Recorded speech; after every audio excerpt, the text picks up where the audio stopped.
And yesterday, the Trump Department of Justice agreed to pay nearly $5 million to the family of Ashley Babbitt, the rioter who tried to storm the House Speaker's lobby on January 6th after she broke into the Capitol and after...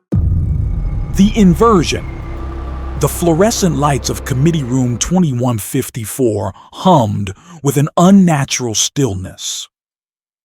Outside, the January wind rattled the windows of the Rayburn House office building, but inside, silence had settled like sediment in still water. 3 printed notices hung on the committee board, their official letterhead stark against the beige wall. Settlement payment approved, Babbitt estate, $5,000 medical claims, Capitol police officer status, pending review, federal indictment filed, Repertor LaMonica, McIver, D&J, obstruction of federal operations. Jamie Raskin entered the hearing room carrying a single manila folder, his footsteps echoing against marble floors worn smooth by decades of testimony. The Maryland congressman moved with the deliberate pace of someone who had learned to measure words like currency. His eyes swept across the assembled reporters, the skeletal committee staff, the empty witness table that would soon bear the weight of evidence. But it was the empty space on the wall that held his attention longest. A rectangle of unfaded paint marked where a memorial plaque should have hung would have hung in another version of America. The space where Officer Brian Sicknick's name should have been etched in bronze remained bearing a wound in the institutional memory of democracy itself. The committee chair's gavel had not yet fallen, but the inversion was already complete. In this room where justice was supposed to be blind, it had developed a peculiar kind of vision, one that saw martyrs in insurrectionists and traitors in those who served the law. The press gallery filled with the rustle of notebooks and the soft glow of laptop screens. Camera operators adjusted their lenses, focusing on the man who had become an unlikely chronicler of America's moral archaeology. Raskin settled into his chair, the manila folder unopened before him. He did not need to consult its contents. The numbers were carved into his memory like headstone inscriptions: 140 officers, injured, 0 compensated. 1 rioter killed, $5 million transferred. 1 congresswoman investigating, 1 federal indictment filed. The mathematics of justice had been rewritten, and today, someone would read the new equation aloud. The committee chair's words dissolved into background noise as Raskin opened the manila folder with surgical precision. The first document emerged like an X-ray revealing fractures in democracy's skeleton, a Treasury Department disbursement record stamped and certified, bearing the clinical language of bureaucratic compassion. Restorative justice transfer, Ashley Babbitt. Memorial Fund, $5,000 Uzun Po. Authorization Executive Order. For Sismon 2025, Purpose Healing and National Unity. The paper caught the overhead light, its official seal gleaming like a badge worn upside down. Across the witness table, a television monitor flickered to life, displaying photographs that had become America's new iconography. Ashley Babbitt's face appeared first frozen in the amber of martyrdom, her image sanitized for prime-time consumption.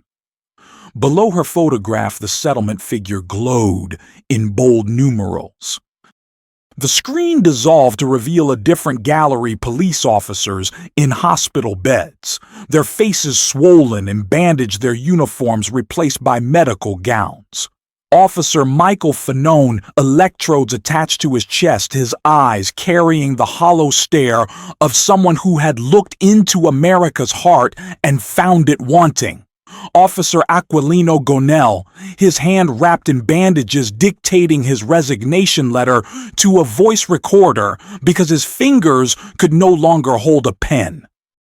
140 names scrolled past on the monitor, each accompanied by a medical file thick enough to choke on concussions, fractured vertebrae, traumatic brain injuries, post-traumatic stress disorder.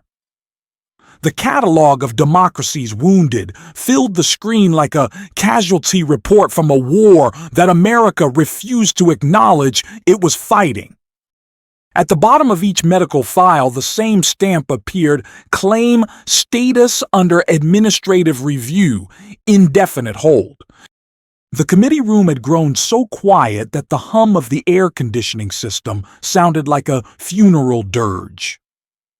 Raskin lifted a second document from his folder, a handwritten letter on Department of Justice letterhead, its text barely legible through the bureaucratic redaction marks that crawled across it like black ivy. From Acting Associate Attorney General to Capitol Police Claims Division, RE Medical Compensation Requests, Classification, Internal Administrative Guidance. Recent executive guidance prioritizes healing initiatives that promote national reconciliation rather than adversarial litigation frameworks. Claims relating to January 6th incidents should be evaluated through the lens of restorative rather than punitive justice models. The rest of the letter disappeared behind a wall of black ink. But the message emerged clear as daylight through a broken window. The officers who had bled for democracy would wait in line behind those who had tried to destroy it. Raskin's finger traced the letter's date, March 15th, 2025.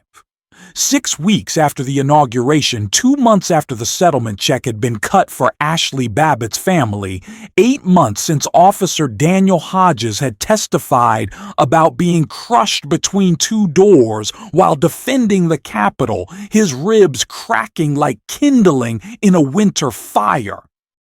The television monitor shifted again, displaying a photograph that had never made it to the evening news: Hodges in a hospital bed, oxygen tubes snaking from his nose, his police badge resting on the bedside table like a discarded prop from a play that had closed too early. Below the image, a single line of text: medical expenses, $127,000. Insurance coverage denied. Federal compensation under review. The doctrine of punishment had been inverted so completely that even gravity seemed to flow upward in this room. Those who had served democracy were asked to pay for the privilege of their service, while those who had attacked it were paid for the honor of their sacrifice. The manila folder yielded its most dangerous secret as Raskin extracted a document that should not have existed, a memorandum bearing the letterhead of the Department of Justice's Civil Rights Division, its classification stamp reading Internal Prosecutorial Guidance, Confidential. The paper trembled slightly in his hands, not from nervousness, but from the weight of the institutional betrayal it contained. Prosecution, prioritization, matrix, effective date, February 1st, 2025. Distribution, senior prosecutors only. The document unfolded like a map of America's new moral geography. Column headers stretched across the page in bureaucratic precision: target classification, political affiliation, oversight activity, level, public profile, risk prosecution, priority score. Below these headers, the machinery of selective justice hummed with algorithmic efficiency. MacIver LaMonica. DNJ, score 94, 100, Immigration Facility. Oversight High Committee assignment, Judiciary Media Profile. Rising recommendation, federal indictment. Obstruction. The Matrix reduced constitutional oversight to a spreadsheet transforming democracy's immune system into a target acquisition system.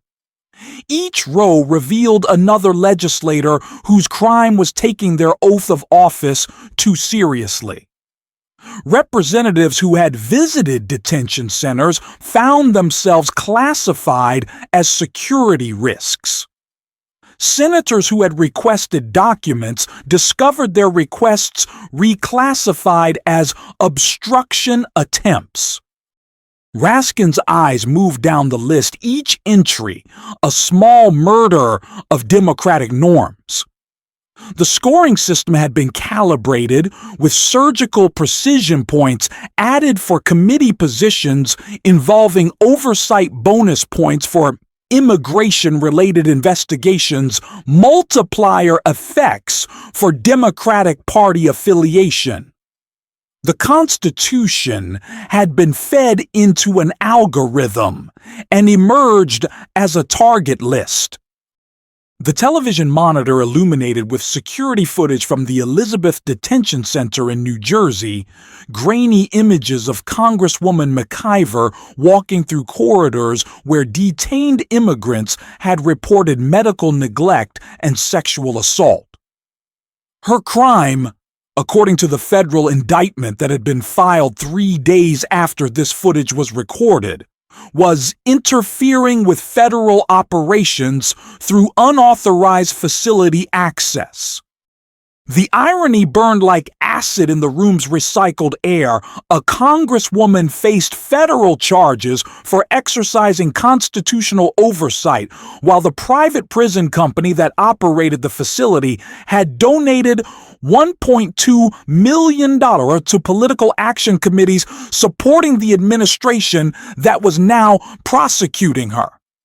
The GEO Group's contribution had been processed on the same day that McIver's subpoena for detention center medical records had been filed. Raskin lifted another sheet from the Matrix, a summary page that reduced American democracy to a balance sheet. Prosecutions initiated, 47. Congressional oversight request challenged, 23. Federal judge appointments fast-tracked, 12. The numbers told the story of a constitutional system being rewired in real time, its checks and balances short-circuited by an administration that had confused campaign finance with governing philosophy. At the bottom of the page, a single paragraph glowed with the clinical language of institutional capture. The prioritization matrix ensures prosecutorial resources are allocated to address the most significant threats to federal operations and national security. Congressional oversight activities that exceed traditional bounds or demonstrate coordination with hostile media elements should be evaluated for potential federal charges.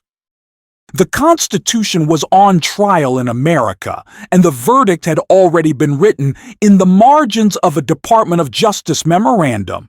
The document that had once guaranteed the separation of powers now guaranteed only the separation of Americans who believed in democracy from Americans who believed in winning at any cost. The silence in Committee Room 2154 shattered like glass against concrete as voices erupted from the minority side of the witness table. The words came in fragments, familiar refrains that had been weaponized into constitutional doctrine, law, and order. Radical leftover reach. Political persecution. The phrases tumbled over each other like debris in a flood, each one carrying the weight of talking points refined through years of cable news repetition. But Raskin did not respond to the noise. Instead, He reached for the remote control that operated the committee's audio-visual system, his finger hovering over the play button like a conductor preparing to unleash a symphony of evidence. The television monitor flickered, then filled with an image that had been scrubbed from most mainstream coverage. Former President Trump at a Mar-a-Lago fundraiser, his words captured by a donor's cell phone and leaked to a journalist who had since found herself under FBI investigation. Oversight is sabotage unless it defends us. Trump's voice filled the committee room, the audio quality poor, but the message crystal clear. These people want to investigate everything except the real crimes. When we get back in, we'll investigate the investigators. The recording continued, Trump's voice growing more animated as applause erupted from his audience of donors and defense contractors. You want to know what oversight looks like? Ashley Babbitt's family, they got justice. Real justice. $5 million because a good American died defending democracy. The monitor split-screened Trump's face. On the left, Officer Fanone. On the right, footage from January 6th showing the police officer being dragged down the Capitol steps by rioters who screamed, "Kill him," with his own gun. The juxtaposition required no narration, no interpretation. The evidence spoke in a language that transcended political affiliation. One man's terrorist was another man's patriot, and the Treasury Department had written a check to prove it. Raskin pressed another button, and financial documents cascaded across the screen like a waterfall of corruption. GEO Group contributions to Republican political action committees, $1.2 million in 2024, $2.4 million in 2025. The money had flowed with the precision of a Swiss watch, each donation timed to coincide with legislative votes on immigration enforcement and detention center oversight. The same companies that profited from immigrant detention had funded the campaigns of politicians who were now prosecuting the congresswoman who had tried to investigate their facilities. The circle of corruption was so perfect, it resembled a work of art if art could be measured in human suffering and democratic decay.